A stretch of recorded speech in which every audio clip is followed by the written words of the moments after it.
Hi,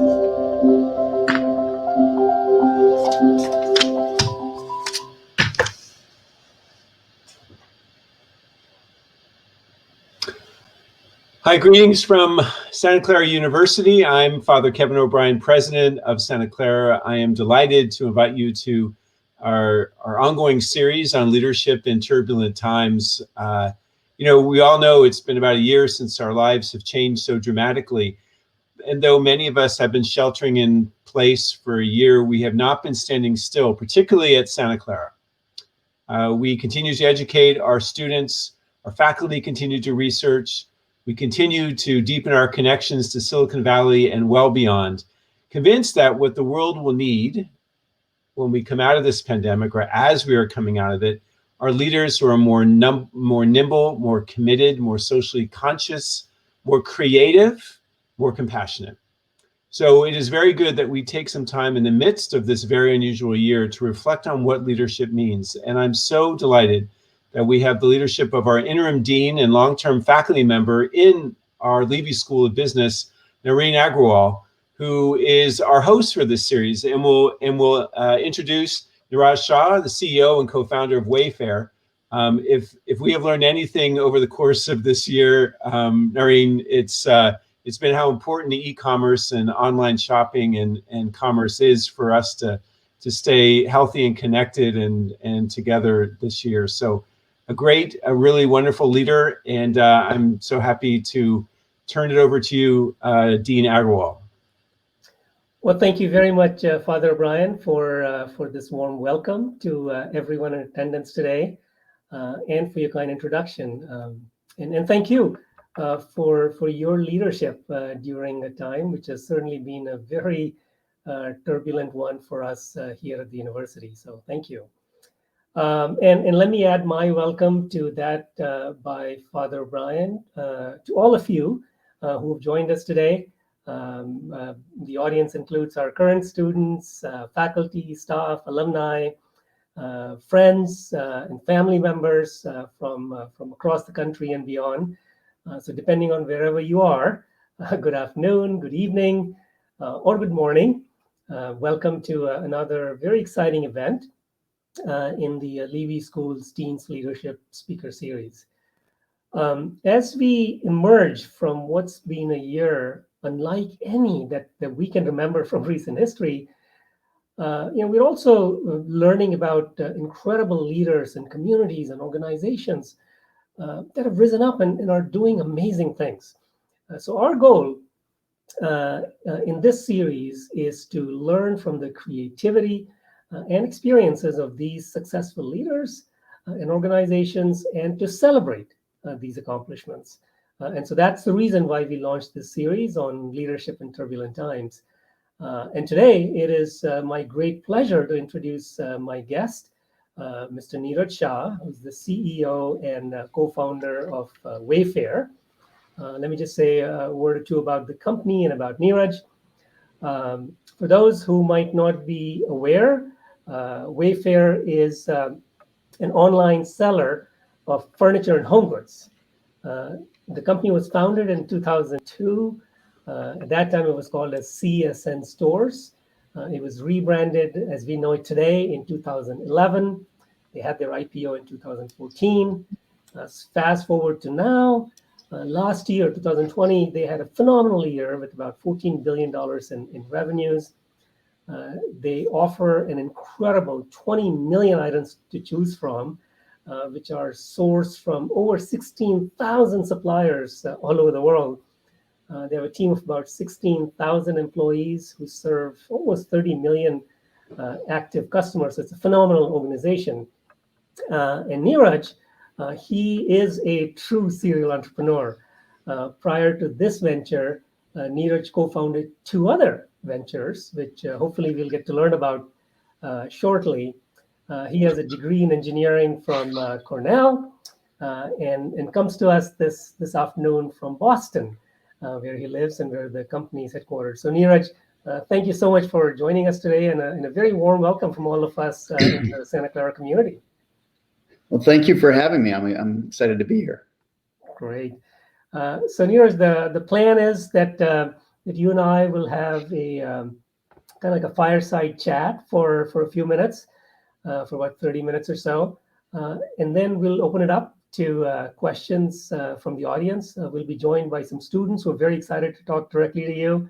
And depending on how we're doing on time, we'll also try to get some questions from the audience. So for folks who are listening to us, please stay engaged with our conversation. Please enter your remarks, your questions, comments in the comment box. My colleagues are going to be monitoring that, and we'll try to take as many of those questions as we possibly can. So with that, Niraj, can we get started? Great. All right. So Niraj, I'm going to start by talking a little bit about Wayfair itself. Now, I have to say that I first learned about Wayfair probably 2 or 3 years ago when my son was looking for furniture for his apartment in New York. Being the caring dad that I am, I was on FaceTime with him, offering, or rather I should say, forcing my advice and experience with furniture buying on him. And he said, "Dad, Wayfair, I got this." Translation, back off, Dad, I know what to do. And so I did check out Wayfair, and I have to say that what I saw just blew me away. Clearly furniture buying is a complex activity. It's not like going to the store and buying a box of tissue. So my first question, for those who might not have experienced Wayfair yet, how would you describe what Wayfair does? And more importantly, how does Wayfair handle the complexity of furniture buying for consumers? How do you deliver consistently these amazing experiences to your customers? No, absolutely. Well, we're an incredibly customer-focused company, so we always try to worry about what does a customer want and how can we best deliver that to them. And we look at it that way versus what are our competitors doing or what is normal in our industry, because we feel like it leads to more innovation if you just start from the customer and work backwards. We know customers want selection. We know they appreciate getting the items very quickly, and we know they want great service. And that's whether it's a question ahead of an order or whether something goes wrong.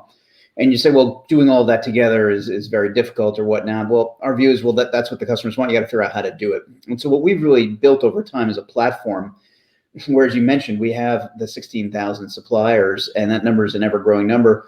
And we provide them with tools and services so that they can basically do their best to put what they have built, the products they've designed, that the manufacturer that they've imported, in front of customers.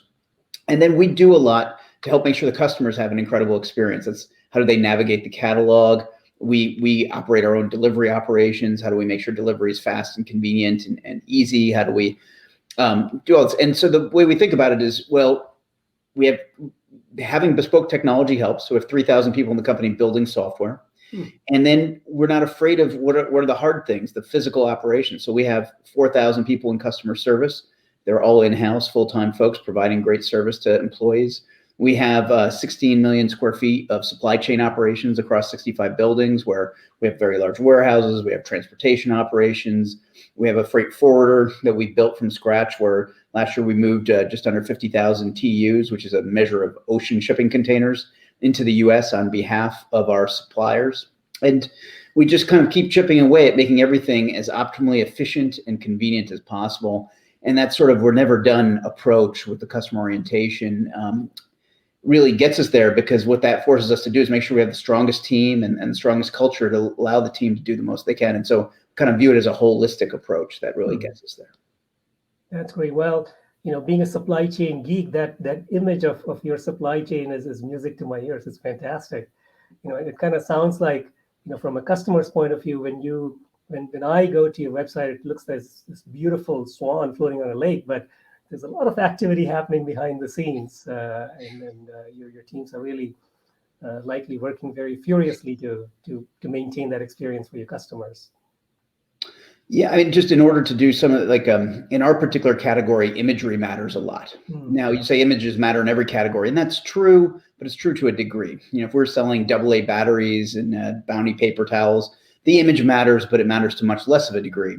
And so one of the things we had to do was innovate around how can we, on a very cost-efficient basis, create 3D models and then very cost-effectively render whole suites of imagery from it. in a way that's dramatically lower than the industry cost, allowing us to have a lot more imagery and be much more dynamic in changing it. All because customers value the imagery. It's a big piece of understanding the product story. And in home, which is the only category we focus on, it's a huge competitive advantage. So there's just approaches like that we've taken. A lot of them are rooted in technology. Some of them are in the physical logistics. You mentioned supply chain, just around, these are big and bulky items prone to damage. They're just things we do differently in our supply chain. But we sort of are willing to tackle those problems because we view it as not just helping the customer with something that they want, but it gives us then obviously a competitive advantage. It helps build the flywheel that keeps our business succeeding. Absolutely. So you're not just an e-commerce company to provide furniture, but it seems like you're also a company with a lot of supply chain excellence expertise and technology expertise. All of that has to come together to ultimately deliver that experience to the consumer. Yeah, absolutely. And as you know, I know you know Jim Miller well, our CTO, and Jim's basically been a career operations executive in fast-growing technology companies, and that he's brought a lot to us. But we have a whole team of folks that are really impressive, that have been huge pieces of what's allowed us to succeed. Absolutely, Jim is fantastic.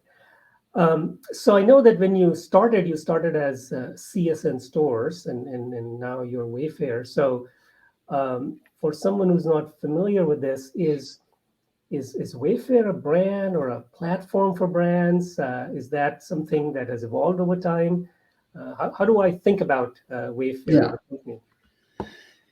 So what I would say is we've certainly worked hard to make Wayfair a household name, a brand that customers can come to know for all things home, and with a confidence that we're going to provide great service, great value, stand behind everything so that they don't need to worry and they can have the confidence. But I would say our operating model for our brand Wayfair is not that of a traditional retailer. It's more that of a platform. So we're trying to connect all of these suppliers to all of these customers, but in a way that doesn't have the customer having to worry about who is this supplier, what is the shipping experience going to be like, what is the return policy. We handle all of that in the consistent way a retailer would, but we harness the energy of 16,000 suppliers by acting as a platform rather than a traditional retailer. And so that mix of the two models, we think, is a big piece of what's allowed us to succeed and do what we've done. That's great. Let me switch gears and talk a little bit about your journey, Niraj, because one of the things we want to do in this series is also learn about folks like you who've had a lot of amazing experiences to share. So you started your educational career by getting your degree in engineering at Cornell, and then I understand that you were actually headed to law school. You gave that up, and fast forward a few years, you're now the CEO and co-founder of Wayfair. Us being a business school right here in the heart of the Silicon Valley, we talk a lot about risk, taking risk, measuring risk, good risk, bad risk. Did you consider that move as a risky move right after your undergrad versus going after a stable job with a well-known company? And how did you decide that was the right risk for you to take? Yeah, so I did not view, so when I was graduating from Cornell with my bachelor's degree in engineering, I'd gotten into a one-year master's program at MIT in engineering. So I was going to go to MIT, and I'd gotten into Georgetown Law School, and I deferred that for the year. And in the end, I never did end up attending either of those two programs because we started our first company together, Steve and I did, right out of college. And over the course of that summer, it started to show some promise, decided to pursue it. And to be honest, I didn't view that as particularly risky. And the reason I didn't view it as risky is, and I always encourage folks, when you're young, it's the least risky time to try something, because as long as you can afford to, pay the bills, and when your costs to live when you're young very low, what's gonna happen? You're gonna gain experience, and so even if what you do doesn't work, you'll probably learn more by pursuing it than you will by whatever else you would have done. And of course, you're only doing it because you think it could work. And so, of course, I wouldn't discount the chance that it could work. There's probably a real chance that it could work. And when I think about something like graduate school or law school, those would clearly be valuable. But in my mind, I had something I was very excited about that I thought could work, and it seemed really compelling to pursue. If it didn't work, the truth is graduate school and law schools will still be there. While there's no guarantee that they would take me again, the reality is there's a good chance I could apply and go to school again. So I viewed it as, well, what's the risk of giving this, a summer? There was no risk giving it a summer. Then what's the risk of giving it a year? There's no real risk to giving it a year. And I wasn't committing to give it 20 years. I was committing to give it a period of time to see what happened. And so I think some folks always, sometimes misconstrue the element of risk because there's a scary outcome, but it's only a certain percentage. But because it's so scary, the percentage gets exaggerated in their mind. And I think that's an important thing to take a step back from and really look at and just say, really, if I believe in this and it makes sense, what really is the risk and how large is the risk? And here, where you reframe it as, well, you could always go back to school and the learnings you'll probably get would be substantial. Then all of a sudden the risk seems to disappear. It's a good point. And it's not like you didn't have any great fallback options. So having the confidence of that probably helped you, plunge into this quote unquote risky venture with that much more comfort. So that's great. Niraj, you mentioned Steve, your colleague and co-founder. When I was doing my research, getting ready for our conversation, I came across several pictures and videos of you and Steve Conine. This is one of those, and this is one of many that I saw. And the thing that struck me was that in all these pictures and the videos that I saw, the two of you seemed to enjoy a phenomenal relationship. Can you talk a little bit about how the two of you became partners? I mean, obviously that would be relevant to people in our audience who want to become entrepreneurs. Well, for us, our relationship started as friends. So we had met at a summer program at Cornell before we actually started as undergraduate students. We then coincidentally ended up 3 doors apart on our freshman year floor. So we ended up in the same group of friends. That group of friends, we ended up being roommates for 2 years while we were at Cornell. And so we were good friends. That we were both quite entrepreneurially inclined, which led us to take an entrepreneurship course at the very end of our time at Cornell, which was an elective course that was offered broadly to undergraduate students. That led to starting the first business. So our root was really as friends. And a lot of business partnerships don't always work when friends go into business together. In our case, it did. We trusted each other's judgment. We found that our skills, while they had overlap, our interest areas of where we gravitated to in the business ended up being highly complementary, where I gravitated more to the general management type work and Steve gravitated more to the technology work. And, obviously our careers had a lot of twists and turns. We started 3 companies together. The first one was successful. The second one, to a modest degree, the second one was unsuccessful. We shut it down. We sold it for pittance after, not very long, a little over a year. And then this is the third one. And this one we started in 2002. So we've now been at it 19 years, but last year we did $14 billion. We're in the Fortune 250, climbing fast, and we think we're still getting started. So it's been a great success. But the point is we've just enjoyed everything we've done. As we've had twists and turns, it's worked out very well. And I've always felt like it's really nice to have a partner in business because other aspects of it can be quite solitary. And so it's kind of nice to have someone in the journey with you. Absolutely. I mean, this is a wonderful long relationship, longer than many marriages last. So congratulations on that relationship. So what would you characterize as the secret behind your lasting relationship with Steve? Did you guys always know that you wanted to be the CEO and he wanted to do what he's doing? Or is that also something that evolved over time? I would say it's something that evolved, but it evolved fairly quickly. I mean, I would say we were kind of figuring out, well, who's supposed to do what? But within the first few months of our first business, it sort of evolved to these roles.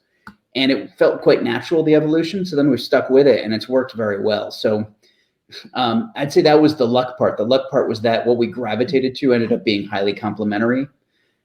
Because obviously if we both gravitated to the interest being in the same area and not in the other area, it gets much tougher because obviously you need to work as a team to cover off all the bases. And I think people do their best when they're working on things they're particularly interested to and inclined for. Yeah. Well, I'm sure there were lots of instances where there were disagreements between the two of you about business decisions or other decisions. How did you, what did you have to fall back on to come at those decisions, from different points of view, but ultimately find a resolution that was in the company's best interest? I mean, there's always going to be some disagreements. I would say in the beginning, when we were first working together, it probably took a little longer to figure out the balance. But say over time, you get to know each other well. You also learn to trust each other's judgment more. You also know on which topics, which one of you perhaps has more insight to. And so that really helps. And so I'd say, it was we fell into a rhythm a long time ago now. So I'd say we probably fell into a rhythm during our first company, which, we started that in 1995. We sold it 4 years later. And then we worked for the company we sold it to for a couple of years. I'd say by the time we even sold that 4 years in, that we had really fallen into that rhythm. So that was even before this company started in 2002. Oh, that's great. Now, just related to that, here in the Silicon Valley, we have tons of really amazing companies founded by incredible founders, but it's not always the case that founders make for the most effective CEOs. Certainly not so in your case. So what would you attribute that to? I mean, how come you've enjoyed doing this role for so long and been effective at it? Yeah, well, I think that ends up being different for every individual. I think for me, as the company has grown, what I need to do in my role continues to evolve. Mm-hmm. And so I think the biggest thing is if someone keeps doing things the same way they were doing it yesterday, it doesn't matter whether you're the CEO or you're just running a group or you're running a team inside that type of company, it's typically not the approach you're taking will not continue to work, because as you get bigger, things need to evolve and need to change. I personally found that very interesting. And so that's been something that even instinctually, I was sort of, inclined to view it that way. And I think that's continued to allow me to sort of evolve at a rate that's allowed me to remain successful, not just as the founder with a vision, but as a CEO running the business. To be honest, I think there's also folks who could perhaps have done it, but they maybe don't find it interesting. So in my case, I've been successful enough to be able to do it. And some of that I'm sure is luck, but I've also found it interesting, enjoyed it. And I think, no matter what your job is, those are sort of the two things. You need to have the skills to succeed and be willing to work hard at it. But you also need to make sure you're enjoying it, because it's very hard to give everything, give it your all every day if you don't enjoy what you're doing. I think that's a good point. But it's impressive that you bring to this role, both the skills and the vision and strategy setting, but also a fair amount of focus on execution, which I suspect is a big part of for what you have to do, and that's an impressive combination. So that's wonderful. So Niraj, you take that step after your undergrad. Obviously, it's worked out really well for you and the company. What we also know is that for any organization, any leader to succeed in the long run, that success has to be bolstered by a strong set of personal values and a clear leadership style. What are the key values, your personal values or your company's values, that have helped you through this journey? Well, we believe a lot that from a business standpoint, we're obviously very focused on making sure our customers are succeeding. Well, how will we do that? Well, we need to have the best team, and we need to have the best culture to support the best team. And so that's not just about caliber of folks, but it's also about ways in which folks can really work together and be collaborative, the ways in which we exist in our broad community. So whether that's the local communities that we're in, or whether that be our suppliers. And so we sort of take a very holistic view of our role. And I think as a result, we create a place that people want to be, talented people want to be and enjoy being. That then allows us to work at these challenging problems and create solutions that we're very excited about. Customers ultimately, if we create the right solutions, reward us because they're excited and they come back.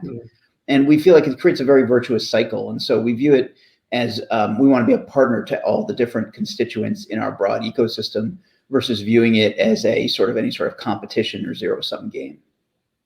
I see. So it's taking that holistic view, not just for employees within the company, but also in your extended enterprise, your suppliers, and on the customer side as well. Very much so. Yeah. So we talked a little bit about the company and about your journey. Let me switch gears a little bit and talk about this past year that's just behind us. So the pandemic hits, we get to know about it, January, February, somewhere around there. And while many companies in many industries have suffered, that's not been the case for Wayfair. I mean, your revenues have grown, your stock price has nearly tripled over this past year, which is wonderful. We can understand that some of it is because people are buying more stuff as they're getting more comfortable to the idea of e-commerce. But particularly for your business, and as you described earlier, dealing with this quick scaling has to be extremely non-trivial. It's a very complex enterprise to grow. So how did that happen? Did you just get lucky and had all your expansion plans in place already, or were you able to read the early signs and respond to it quickly?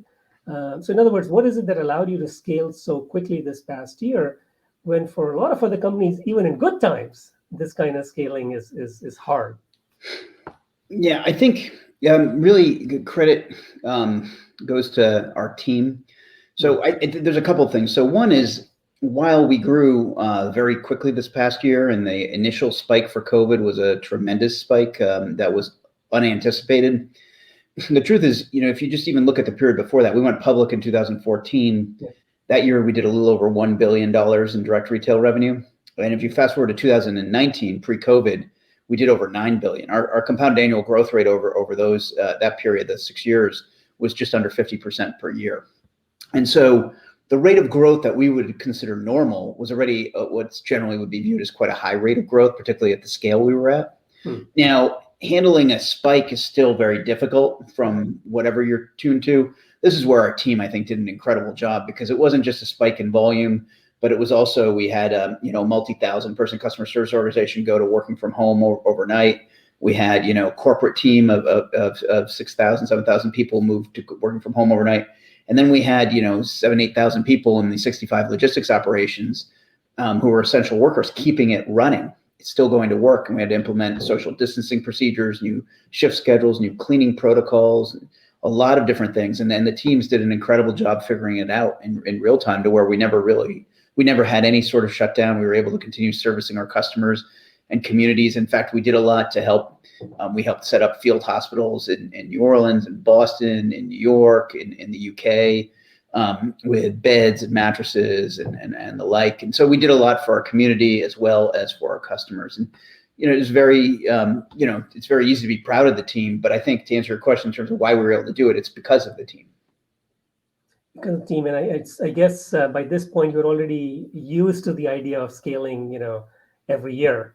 So I guess that was probably already a part of your DNA, which probably helped when this spike presented itself.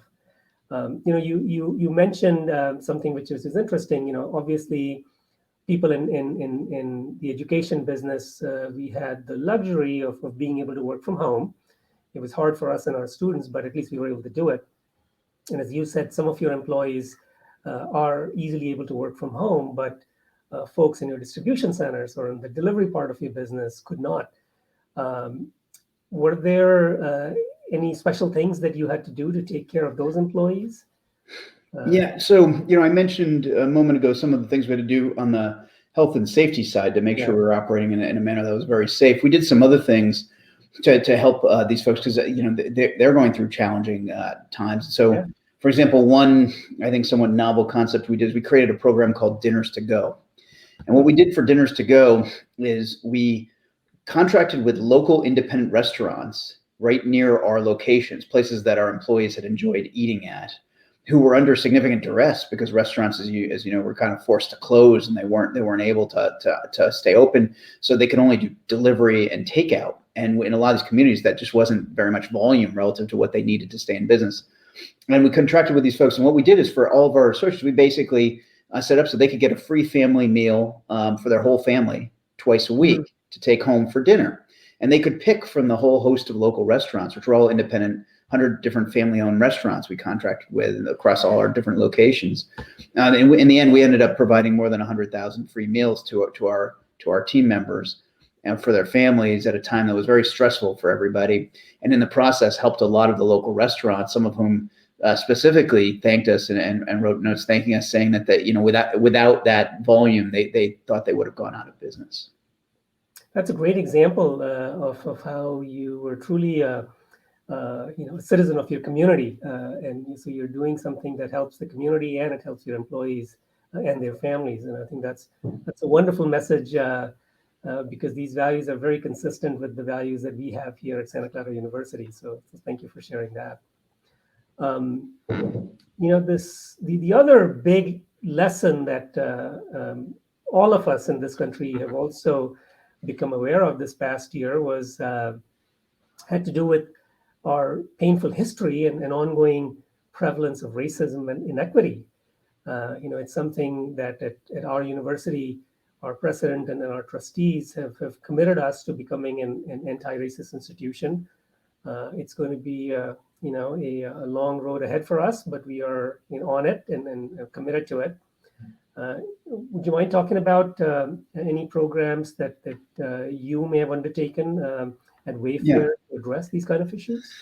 Yeah, so we're pretty proud of the fact that we've been working at this for a while. So 2 years ago, we formally launched a DEI initiative. A year ago, we hired our head of DEI, and within the last 12 months, we not only built up that team, but we built up a DEI analytics function and some other functions that we think are going to allow us to really make a measurable headway past just awareness. Some examples, we created a certified interviewer program, and that for people in the company who are going to interview candidates, it includes unconscious bias training. And we found that the unconscious bias training has been quite valuable because while folks could have conscious bias, that's not really the biggest problem we're combating. We're finding that we're generally getting great folks who don't have conscious bias, but it doesn't mean that they don't have unconscious bias because they've grown up in the world where there is different things you learn from just the world around you, and some of it may not be what you want to have in the future. Another example is for written performance reviews. What we now do is we do using algorithms. We do sentiment analysis, text analysis. So we do this on over 10,000 written performance reviews. We just did the latest batch recently. And we look for patterns that we can identify where language can be used in a biased way, particularly against underrepresented groups. And we use that to then conduct trainings and coachings. And that's really been very helpful, because what we found is that the solutions, you said it yourself when you referred to the road to being an anti-racist institution. You said, well, that'll be a really challenging road, or it's a long way to go. I don't remember the exact words you used, but something to that effect. And I think that the reason that's the case is that you're not really combating something that's overt and easy to spell. It's actually, a lot of it is subconscious and is embedded. And that's what we believe. And so that's why we've taken these approaches, which are more complex, but we think they actually drive change. We've also done a bunch of things around community, both Change Starts at Home, which is something we've organized inside the company, and it's different virtual forums and sessions. There's really a lot of educational content, built up a lot of awareness. But then we've also partnered with a lot of institutions that exist in the communities we're in. There's Apprenti in Boston While Black, Europe, Resilient Coders. These help us access talent that's very diverse, as well as letting us participate in building up those organizations. That's fantastic, and I really was very intrigued by the notion that you're using data and analytics to understand the incidences and practices that lead to these behaviors. And I'm looking forward to kind of learning more from that as you implement it and as you're able to share more. I think that would be an amazing set of insights for many other organizations, and certainly for folks like us at universities as well. That's great. Niraj, I'm looking at our time here, so I think what I'd like to do at this point is get to the part of the evening where I know you're also looking forward to, which is talking directly to our students and others in the audience. So I'm going to invite some of our students to join us. These are some of our amazing students who are from the business school, but they are also a part of our retail studies minor, which is offered through an institute we have called the Retail Management Institute. It's a wonderful program that we are very proud of. And Jim Miller, who you mentioned, we're very proud that he serves on our advisory board. He's been a wonderful colleague. So I'd like to invite these students. They want to talk directly to you about some questions they have. And then after that, hopefully, as time permits, we can draw upon some questions from the audience as well. Great. So these students are here. So let me first turn to Jamie. Jamie is a senior in the business school. She is a psych major and also a part of our retail studies minor. Jamie, welcome. Hi, thank you so much for being here today. So my question has to do with customer service. And as you know, this is a very important aspect of the buying experience. And so I was just wondering if Wayfair requires its customer service representatives to go through any sort of training. And if so, if you could elaborate on that a little bit. Yeah, so Janie, absolutely. So we have I think we have 4,600 people in customer service, and they're all full-time employees of the company with benefits. So we invest very heavily into having folks who not only feel like they're part of the company, but we want to make sure that we're providing compensation, other benefits that let us attract really talented folks. So as you would surmise, obviously, then we're going to absolutely provide them with training. We want to help them be as successful as possible because we're focusing on getting great talent to then take care of customers in a great way. And so we provide continuous training. So there's obviously training when you're first getting started at Wayfair, understanding our systems and getting trained on how everything works. But then what we do is we have continuous training to basically keep helping all our agents keep improving their skills and get more and more specialized in different areas so that they can provide better and better experience to customers. And so some of that's technical training in for certain product categories, whether it's lighting or plumbing or flooring and tile, or some that might be around how to size furniture. And so there's different trainings like that, as well as other trainings around, basically we strive to have really high customer satisfaction rates. So different trainings on how to help customers with different types of situations, or how to understand what customers' needs are. And so it's very embedded into how we operate to focus on coaching and training our agents to provide them with what they need in order to do a great job, and then reward them for that. And that's how we operate. Thank you so much.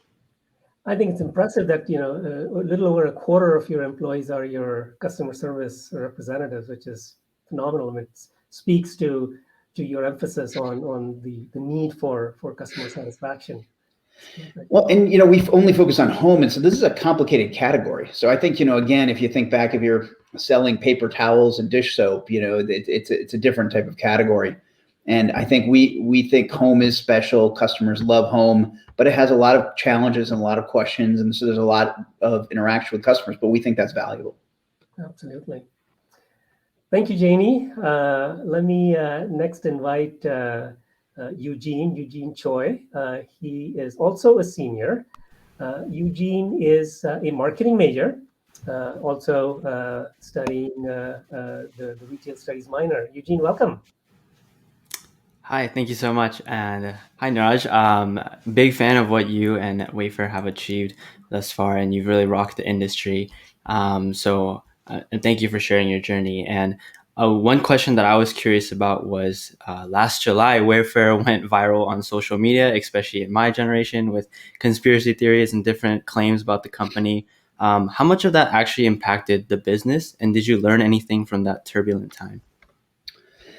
Yeah. So, what I would say is, I think the thing that we've known, but that's certainly hammered home, was that unfortunately, as a major consumer brand, we're going to need to be prepared for attacks, including those that could be rooted in no fact or substance whatsoever. I think as growing up, you would expect that you could be rooted in attacks based on substance, but the notion that you could be rooted, in attacks that are just totally manufactured is not something that I would have expected as reasonable years ago. But what you realize is as you get bigger as a brand, regardless of whether that's fair or not, that happens. And so in this case, it was a totally baseless conspiracy theory. And what we learned was, how to react, how to make sure that the truth gets out there. You need to react with some speed, and making sure that the honest truth is out there. Because in today's world, you can have messages get out there, and if they get repeated enough, and there's no facts that follow it, it's someone folks could start to believe that things are true.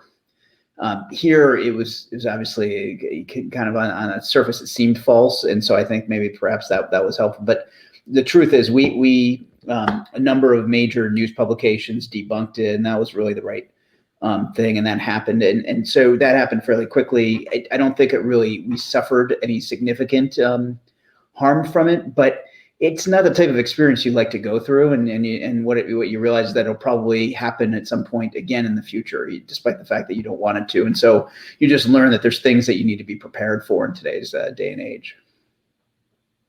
Thank you so much. That's interesting. So with all the benefits of social media, there are also a lot of caveats that organizations and individuals need to be aware of and be able to respond quickly, but very intentionally as well.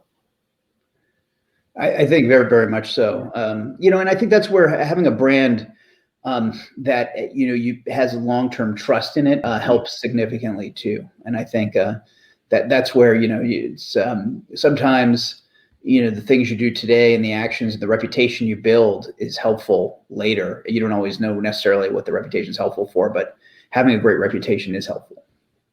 Sure, that's great. Thank you. Thanks, Eugene. I'm going to next invite our third student here, Adele O'Neill. Adele is also a senior. She is an economics major and is also in the retail studies minor. So Adele, welcome. Hi, thanks so much for having me. Hi, Niraj. Thank you for being here. Wayfair has undoubtedly always been a retail company that I've liked to learn from a lot as a retail student, so it's been great to hear your perspective. So in any case, I know with COVID, things have been changing a lot in the retail industry. And so I was wondering, how do you expect the omni-channel retail experience for high involvement shopping like home and furniture to change as the pandemic eases up? And do you expect to further integrate with more brick and mortar stores than just the current single one you have? Or will you really purely lean into e-commerce, social, and mobile? Yeah, no, so we think the more ways we can engage with customers, the better. So going way back in time, we just did online advertising, brought them into the website, and we could talk to them on the phone. Over time, we now mail catalogs and flyers. We have television advertising. We have chat in addition to email. And so the more rich interactions we can create and varied ones, the more we believe that's valuable. We had a brick and mortar store we tested in a mall outside of Boston, the Natick Mall. It was a pretty small format store, and it was quite successful.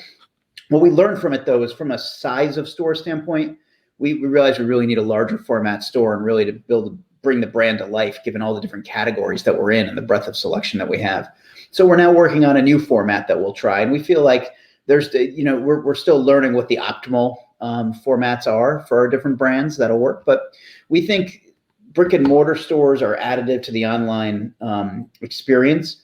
And the big benefit we have is we have this integrated supply chain that basically already exists with the delivery capabilities that could support them both. And so we feel like it's really all about figuring out the right model of a store that'll really bring our brand to life. And we sort of know that the monetization will work.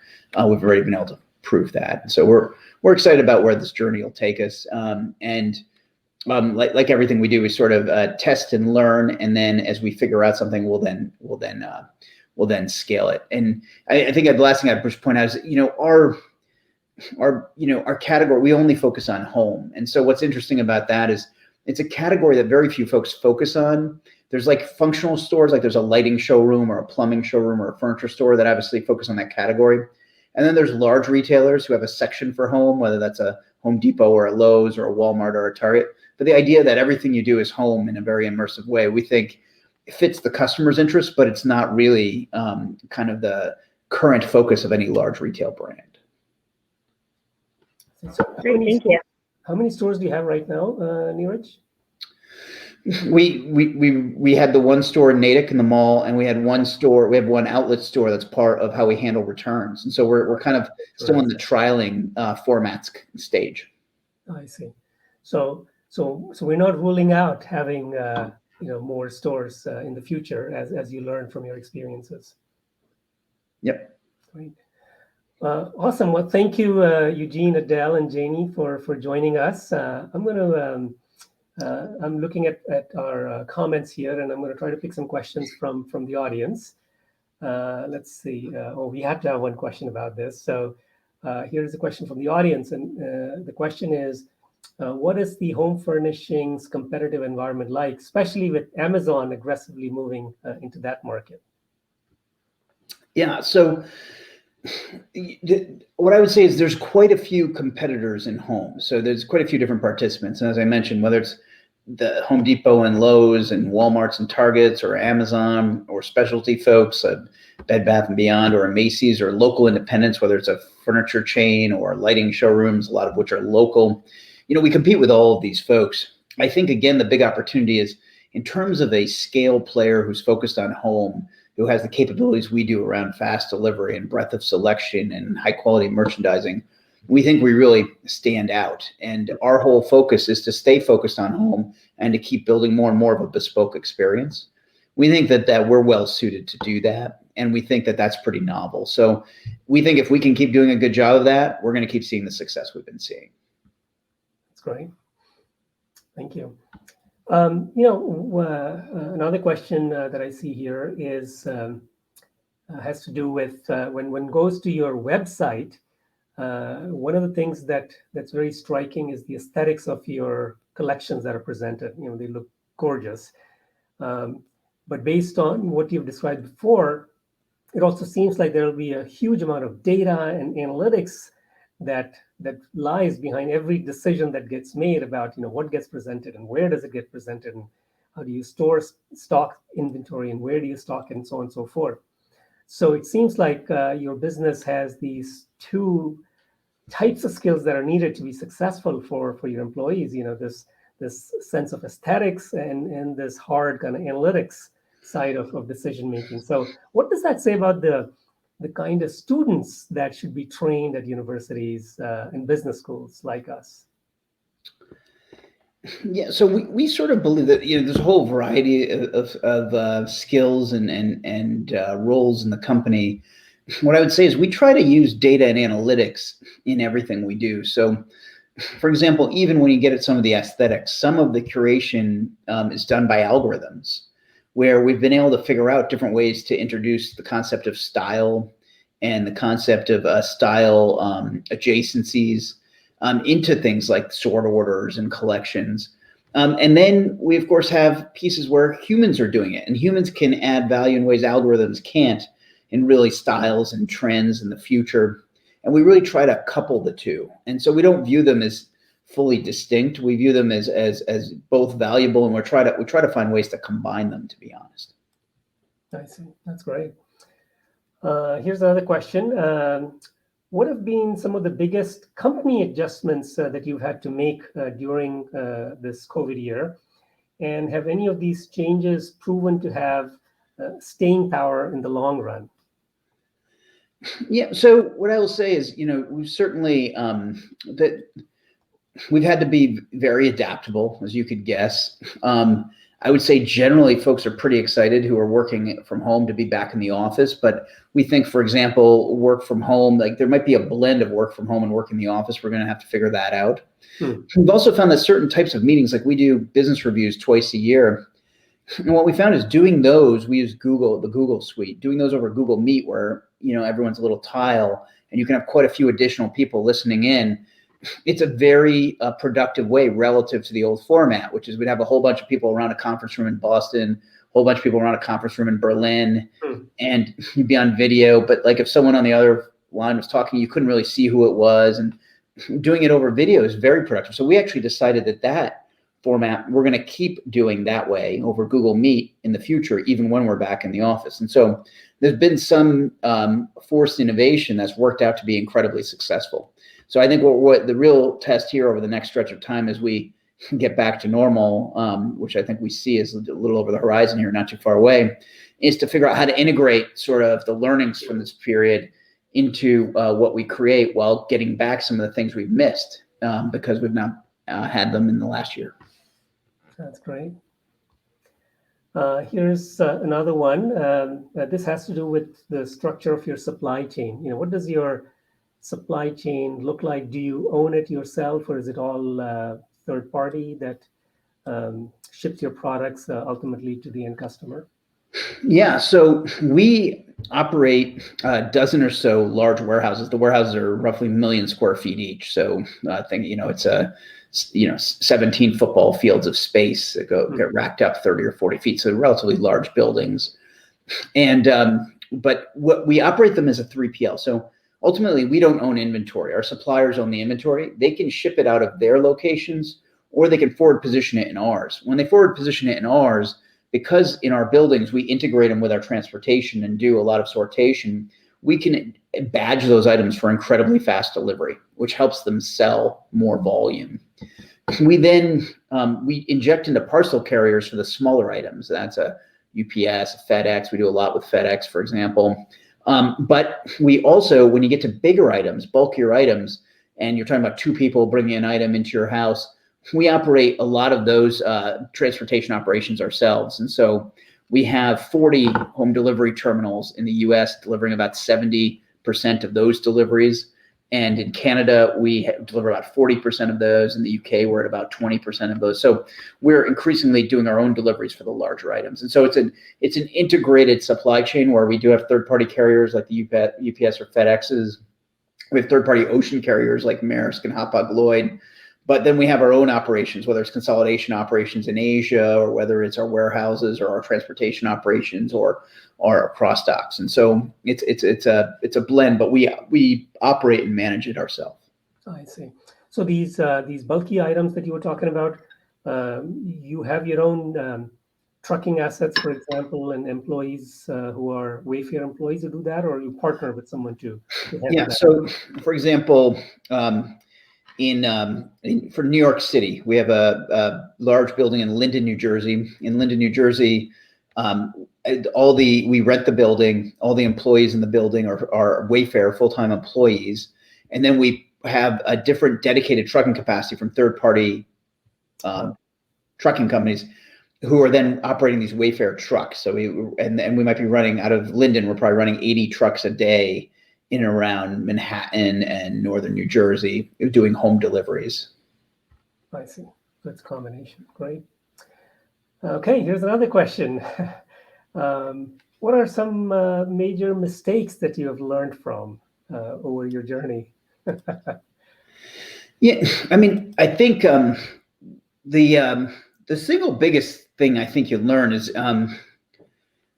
it's a real challenge when you're in a fast-growing business where you're managing a team of people, and not everyone's going to continue to scale with the business. But when you focus a lot on the culture, you're generally going to have a great team of people.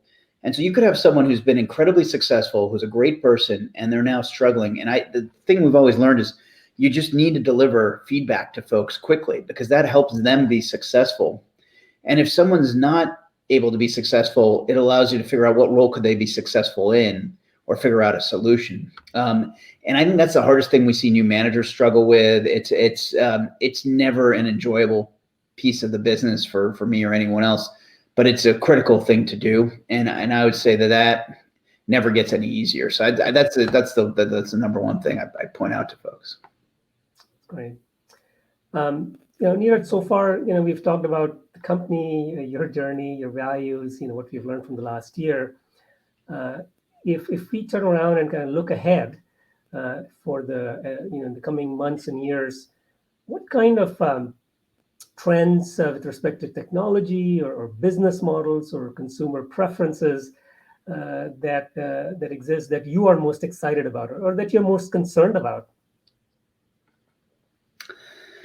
Well, there's a bunch that I'm excited about. So one area we've been spending a lot of time on is augmented reality. I think augmented reality is going to, I think you're going to get to a point where you're going to buy any home item, you're going to already have seen it where it's going to be, and you're going to have an exact photorealistic feel for what your room would be like with this item. So I think that's an example of one. Another one is we have screens in the office where you run your hand over the screen and you can feel the fabric. And then these haptic displays, it's just a number of years before they'll be built into your cell phone. And so there's just changes that are going to happen that seem crazy, but they're already operational today. Now it's operational on a screen that costs thousands of dollars and uses a huge amount of power. So that's not, but that will change. And so I think technology's got a very, very bright runway. I think the biggest challenge with technology is just a question of what are all the jobs of the future as relating to the jobs of the past, and how do we make sure that the jobs match the workforce, and that we continue to do the things we need to do, whether it's training or retraining or education, just to help enable folks to continue to be more and more successful in a world that does take advantage of more and more technology, which do offer benefits. And I think just the more proactive and ahead of the curve we are there, the better. And I think it's something that we all should care a lot about. Yeah, that's great. That's amazing. The haptic technology, I can't wait for that to become real. Sounds very exciting. We're coming towards the end of the hour here, so I just have a couple of other questions that I want to ask you. I do want to thank all the audience for their questions. So here's the first of the two. I understand that you have 2 kids, one of whom is probably in high school now. Probably thinking about college or soon. By the way, if they're looking to get as far away from mom and dad as possible, I would encourage them to consider being a Bronco at Santa Clara University. But with the benefit of the hindsight that you have over the years, what advice would you give your kids, assuming they want to listen to you, about how best to prepare themselves for the years ahead of them as they enter college or as they think about the years beyond college? Yeah, so what I would encourage them to do, I think at the end of the day, you have to pursue something you're interested in. So I don't necessarily believe it makes sense to tell them what they should go study or what they should pursue. Mm-hmm. I think you need to pursue something you find interesting, that you're really excited to invest time into and work hard at.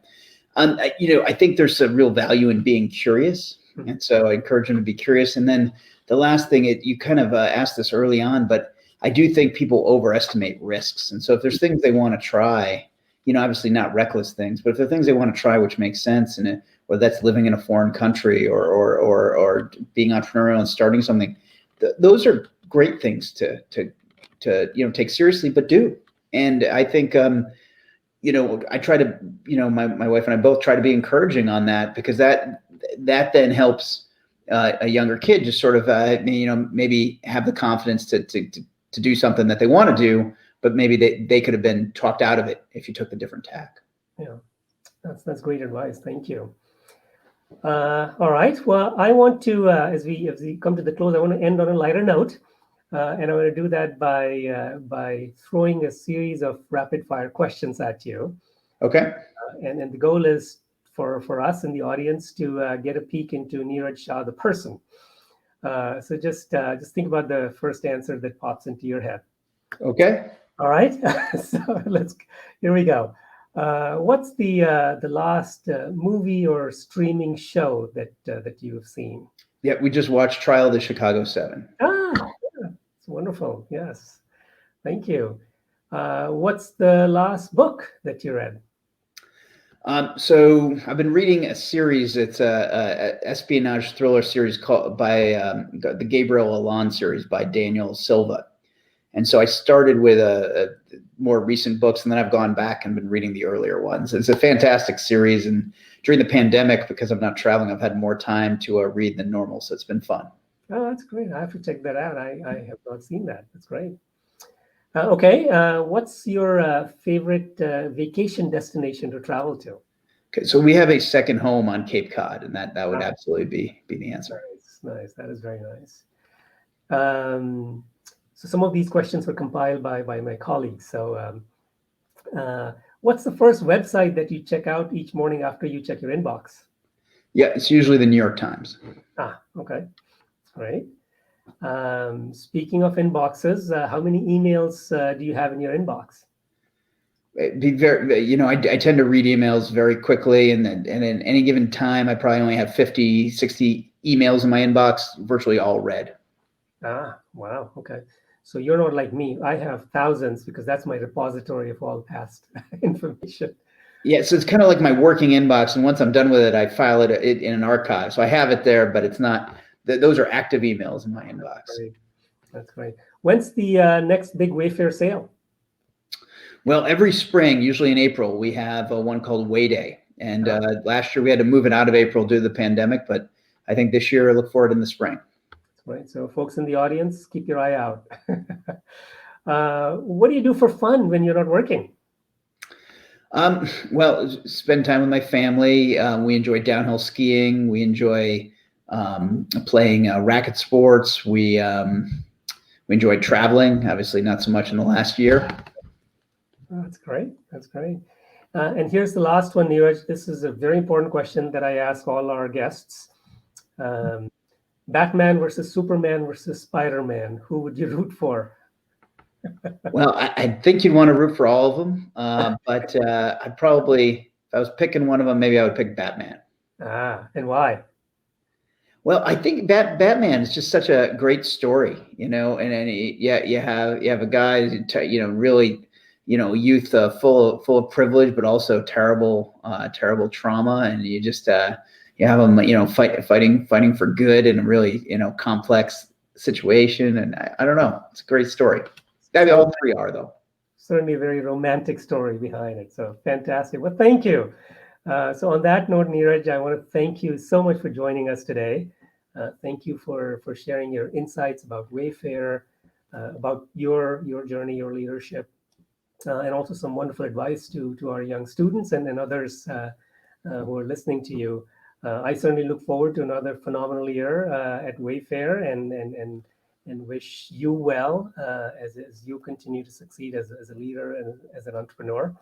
I hope we can get to welcome you in person one of these times when it's possible for you to travel. It'd be wonderful to have you engage directly with our community when you're able to.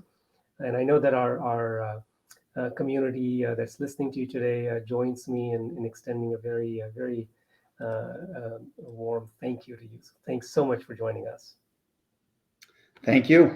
Take care. Thank you. And with that, ladies and gentlemen, thank you all so much for joining us for another wonderful episode of the Levy School's Dean's Leadership Speaker Series. Please look out for information about our next event, which we hope to share with you shortly. We post recordings of all of our events on our website. So our previous event, as well as today's event, you'll be able to find that recording there shortly. So I hope you'll check it out, and I hope you'll enjoy it. So with that, good evening. Thank you for joining us. Stay healthy and go Broncos.